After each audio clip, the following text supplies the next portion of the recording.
the metallic taste of my own blood, the suffocating weight of the prison bedsheets. That was how it ended. Chef Julian Vance, my mentor, had smiled perfectly for the cameras as the gavel fell. 10 years for embezzlement.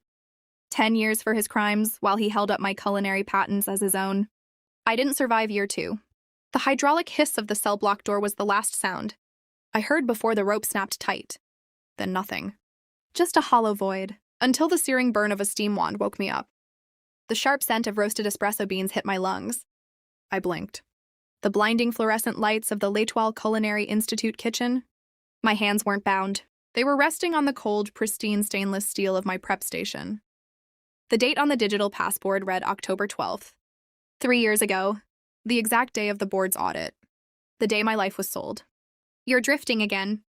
The voice was a parasitic crawl down my spine. Chef Vance. He stood beside me in his immaculate white coat, the silver embroidery of his name catching the overhead lights. He smelled of expensive cedar and stolen glory. "The board will be here in an hour," Vance said, his voice dropping into that faux paternal whisper he used when he was about to lie. "I need you to take these documents to the administration office. Just a formality. You trust me, right?" In my past life, I stammered, I bowed. I took the manila envelope filled with forged transfer, authorizations bearing my signature. This time I didn't move. I looked at his manicured hands. I looked at the black leather briefcase resting on the edge of the pass. "Of course, Chef," I said. My voice was a flat, unadulterated monotone. "I will handle it." He paused, his brow furrowing for a microsecond. He expected panic. He expected gratitude. He got nothing. "Good," he muttered, adjusting his cuffs. "Don't let me down." I watched him walk away. The rhythmic click of his Italian leather shoes against the freezing texture of the epoxy floor. He thought he was a grandmaster moving a pawn. He was just a pathetic man walking toward his own execution. I picked up the envelope. The paper was heavy, loaded with the financial poison he had spent 6 months brewing. Over $2 million siphoned from the Institute's endowment, funneled through dummy accounts, all tied to my name. My passwords, my access codes. He had orchestrated it flawlessly, or so he believed. I didn't tear the envelope. I didn't burn it. I placed it neatly under my cutting board. In the reflection of the exhaust hood, I studied my own face. There was no rage, no hysterical urge to scream his sins to the crowded kitchen. Anger is a messy, uncontrolled burn. What I felt was a calculated chill, a profound hollow clarity. Vance was a creature of habit. The black leather briefcase on the pass was his vault. Inside it, he kept the real ledger. A small black leather-bound notebook detailing every genuine bribe, every offshore routing number, every corrupt transaction he had made over the last decade. He brought it everywhere, convinced his proximity to the evidence made it untouchable. Later today, he planned to hand the board a fake, sanitized portfolio from that briefcase, sealing my fate. I walked over to the espresso machine. I pulled a shot, watching the dark, viscous liquid cascade into the ceramic cup. The machine hummed, a low, mechanical vibration that synced with the steady rhythm of my pulse. I had 45 minutes before the board arrived for the grand tasting. 45 minutes to rewrite history. I wiped down my station. The stainless steel gleamed, sterile and perfect. I was not the victim anymore. I was the architect. The kitchen was a symphony of chaos. Pans rattling, water boiling, the sharp bark of sous chefs calling out orders. I moved through it like a ghost, invisible, unbothered. Vance was at the front of the house, greeting the board members with his signature, parasitic charm. I stepped up to the head pass. His briefcase sat exactly where he always left it, an arrogant monument to his untouchability. The brass locks gleamed. 1492, the year Columbus sailed. A pathetic passcode for a pathetic man. My hands moved with hydraulic precision. I didn't shake. I didn't rush. Snap, snap. The locks disengaged. I lifted the leather flap. There it was. The thick envelope of sanitized financial reports he intended to hand to the auditors. Beneath it, nestled in a zippered velvet pocket, was the black notebook. The real ledger. His life's work of fraud. I pulled the black notebook out. It felt heavy, thick with guilt. From my apron, I withdrew the envelope he had given me earlier, the one framing me. I unsealed it and slid the black notebook inside alongside the forged documents. Then I took the thick stack of his sanitized, fake reports and tossed them directly into the roaring flames of the wood-fired grill. They curled, blackened, and vanished into ash. I placed the framing envelope, now bulging with his actual ledger, back into the main compartment of his briefcase. I closed the lid. Snap. The trap was set. It was a beautiful, unadulterated swap. He wanted to serve me up as the scapegoat, but he forgot I was the one who controlled the garnish. I stepped back, picking up my espresso. It was lukewarm now, bitter, perfect. I took a slow sip as the double doors of the kitchen swung open. Vance entered, flanked by 3 men in tailored suits. The auditors. "Everything is prepared, gentlemen," Vance said, his voice dripping with faux humility. "Our financial transparency is as pristine as our kitchen."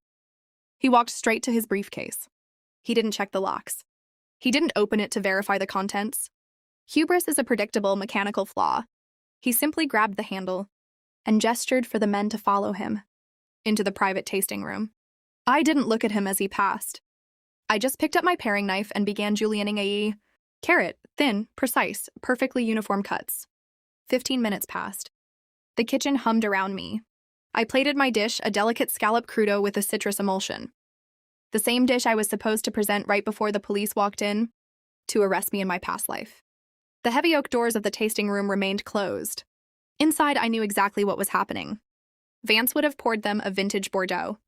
He would have smiled, unlocked his briefcase, and handed them the envelope, expecting them to find a clean bill of health and a subtle paper trail leading to my demise.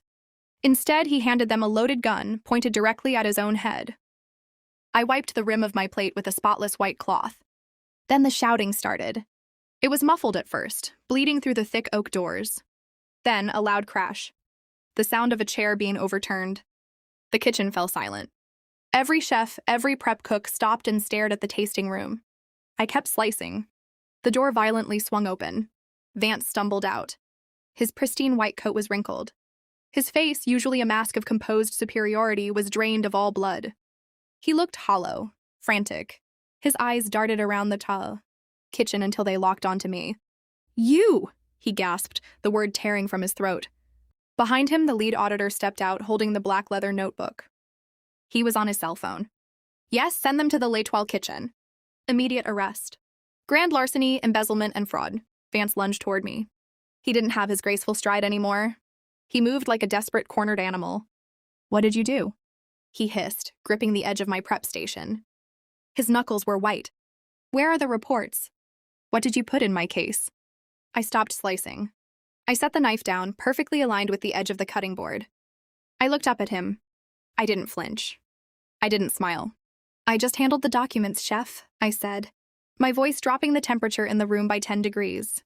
"Just as you asked. A simple formality." His mouth opened, but no sound came out.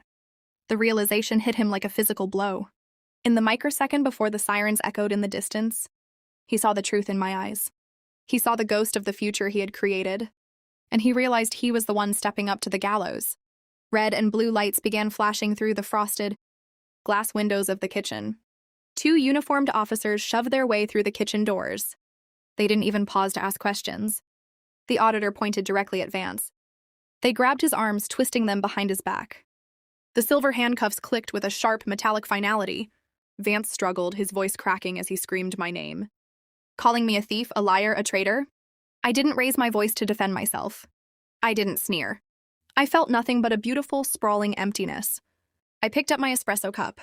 I leaned back against the cold stainless steel of my station, sipping the bitter dregs.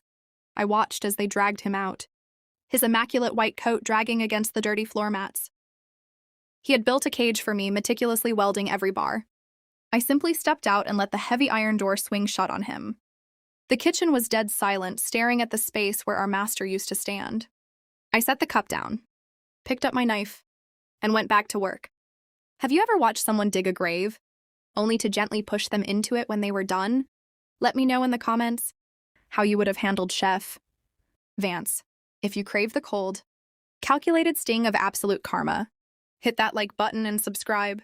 You won't want to miss the next story, where a cheating husband's life insurance policy becomes his very own death warrant. Stay cold and trust no one.